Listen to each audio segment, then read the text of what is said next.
мен үчүн аябагандай оор келди десем болот. Ушул коло байгени жалпы Кыргызстандыктарга арнайм.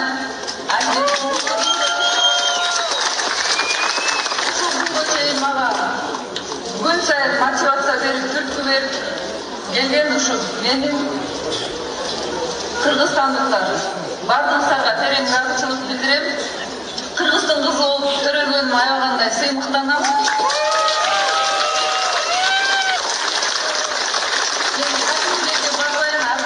Сөздү айтам. Канча өлкөдө жүргөйлү, канча жерде жүргөйүн, кыргызстандыктар ушундай ынтымактуу, башы биригип, Францияда дагы болгон Европа, Америка дүйнө жүзүнөн келип, биздин спортчуларды аябагандай колдошту. Бул Кыргызстанда дагы канча деген күнү түнү уктабай колдоп жатканыңарды биз көрүп, сезип жаттык. Баарыңарга терең ыраазычылык билдирем. Бар болгула, баарыңыздарга чоң рахмат.